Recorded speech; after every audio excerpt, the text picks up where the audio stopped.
So for the first time since 1945, Mardi Gras celebration in our area will be without parades, in the traditional sense at least. The biggest takeaway from the most unusual year in Mardi Gras history is this: it will take more than a global pandemic to crush the carnival spirit in us. Amen?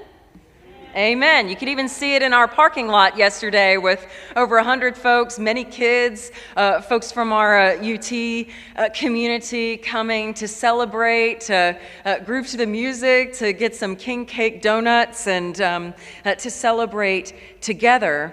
But in the general sense, nowhere is that more evident than in the appearance of lots of different adaptations in the midst of this crisis. A lot of you know that there are in New Orleans lavishly decorated float houses, literally neighborhoods that take on themes and really have taken their homes as a way to really communicate and to still party and give other people a chance to be able to see that joy as well. They've all gained national media and news attention. It's a creative movement. And really it extends to, if you saw last night and then Friday night, and I think it'll be happening again this evening, they have the broadcast of all of our history and music in a feature called Mardi Gras for All Y'all. I hope some of you have gotten a chance to see it. If not, you'll go back. It's pretty long, but man, it just gets you into the spirit and reminds you of what we love about this tradition that we share. From Emeril Lagasse to Archie Manning to, you had Carnival Time Johnson, you had all sorts of different folks, the Preservation Jazz Band, and my favorite, the 610 Stompers. All these folks, again, just talk about the resilience that continues to emerge in the midst of times where we should find ourselves down on our luck. Maybe you're listening to us today with other Louisiana families and you're not even in town. You're doing what so many of good seasoned Louisiana folks who have maybe lived the parade life for a few years, even a few decades, and decide to jump out somewhere else on vacation. I know a lot of families in our church tend to go to Disney. And they've told me the story leading up to this holiday, saying that, going to Disney, it's basically like a Louisiana subculture over this week. You find yourself going in the zigzag of lines, and you see people with an LSU shirt on, or good Mardi Gras colors, people with beads and with other things, just continuing to tell the world about where we come from. And when you start engaging people with small talk, you realize that you knew their mama or you live 20 minutes away from each other. And ultimately, it is just this beautiful cacophony of voices with Who Dat and Go Tigers. And again, it is just a place where no matter where we are, something in our internal clock as Louisianans just knows it's carnival time. To let the good times roll, to allow joy to take us over when joy has been hard to find. God is calling us to do this, the best parts of this joyful celebration, not just once a year, but a commitment over a lifetime. And it's much deeper than having a party or singing some good foot-tapping music that sinks into your bones. It is, as Christians, a call for us to step away from the chaos and the noise, in fact, sometimes the violence and the danger of the busyness of our lives and our temptation to continue to dig in harder when life is not going our way. To pull back to a place of Sabbath rest even when it does not make sense. In fact, it's especially in those times where it's more important than ever. Todd Bolsinger, in his latter part of the book, the last chapter on resilience, He told about a pastor walking up to him after he led a retreat in West Virginia. And this pastor was from Ohio, and at the end of the day, he said that before he was a pastor, he was a miner. And every single day, no matter how far they went into the mine, no matter how long or short of a time they had been working that day, the same rhythm at the end of their shift had to apply. It's much of what Sean was talking about earlier, and what the metaphor we've been using over these past 6 weeks, where a tool, whether it be a pick or an axe, whatever this metal tool, this steel tool is that has helped you do the work that you've been called to do, there is stress in that tool. And so the worker is called to constantly have this rhythm of work and of rest, and to heat and cool that tool in such a way that the temperature is pulled down because it's been pulled out of the fray of work, to be able to come back to the critical point where it is most strong, but also most flexible. This pastor continued to reflect that as a miner, he did that because that was his obligation. But as a spiritual leader, he said that if he didn't find times to rest and to follow, then he didn't know where he would be today. And so we find ourselves in a place where we may want to ask the question, what will it take for us to be ready for the next day of living and leading wherever we live and lead in these moments? You know, we've been talking about being people that are tempered, that we don't just find ourselves to be resilient and strong in the midst of difficult circumstances by happenstance or by chance or by even genetics. It is truly because we find ourselves in a place of discipline and intentionality in our lives, to become a tool, a vessel for God to use in powerful ways, resilient to hew stones of hope in mountains of despair. So the work that we do in life is constructive and creative. It forms us outwardly and inwardly in ways that we often can't even see unless in hindsight.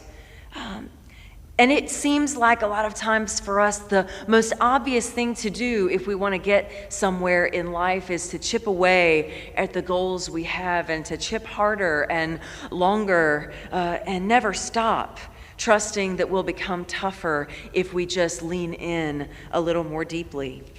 But again, I remind you, as we have talked about over these weeks, it is a counterintuitive thing that at the very time where it seems that we should keep going, God is calling us to sometimes stop and rest. Maybe you know what those seasons are in your life. You can point to and witness to those times where you did that as a gift to yourself, and frankly, as a gift to others around you that perhaps know those times of anxiety and perhaps even irritation when we have gone too far. And you may know those times where you didn't take those moments or have that rhythm set in your world and for your own body, and you know and can give witness to the consequences of that. I know I can. The message that God gives us over the course of time is even embedded in the cyclical nature of the created world and the way that it communicates to us what is true. All of nature, including human beings, have seasons of winter where we lie fallow and times of summer where the green and the fruit come in due season. This rhythm of stretching and then resting, of leading and then stepping out of the limelight and the pressure of leadership, of extending and then pulling back, this is the tempering process. And without even knowing it, these lyrics that we come to know as wisdom from the birds is really timeless and age-old wisdom that speaks in every generation. So today's reading, it really catalogs so many seasons of life, 28 of them arranged in sharp contrast to one another. And they are all undeniable parts of the human existence. And I don't know about you, but it rings true for me, so many of them. And ultimately, Kohelet, the one that we attribute to this particular wisdom literature in Ecclesiastes, for him, things are the way they are, and it is frankly a waste of time to focus on the way things should be too much. The universe, according to the wisdom writer, unfolds according to its own inner logic and set of seasons. And in that mindset, in that frame, is an implicit trust of God, that God has set in motion from the beginning of time creation, and that ultimately that God will take care of us, even if our tunnel vision in the moment might seem to question whether God's presence is really here. Ultimately, the best thing to do in all of Ecclesiastes and the different witnesses they give over the course of the chapters, the best thing to do is to be happy and enjoy yourself for as long as you can. That's theological advice and practice at its best, and maybe ones that we might feel comfortable actually accepting. But there are so many things out of our control, and really these words, these contrasts, remind us that God sets the rhythm of reality, the time to mourn, the time to dance, the time to gather in, embrace, and let go. And we have to look for that joy and rest wherever it can be found to survive. Knowing what time it is, and I'm not just talking about a clock or a watch, these things that often drive and if not enslave us to their points of direction, telling us that we're either early or late. I want to talk about it in a more metaphorical way. Knowing what time it is in your life differentiates the foolish from the wise, what the call is for the moment. Some hold on to dear life, to that which is actually finished or already done. Some refuse to let go of even a relationship, let's say, that has ceased to be nourishing or, in fact, is even abusive. Others try to breathe life into, say, a church program or a business that has been around for too long or has served its life, but not brave enough to bury it, and those around us can't speak that truth either. It is a reality that we often live and realize too late. There's a copy of a Sanskrit poem written 2,000 years ago that I found this week in preparation for our message, and it's simple but profound to the topic that we're digging into today. It says, "Listen to the salutation of the dawn.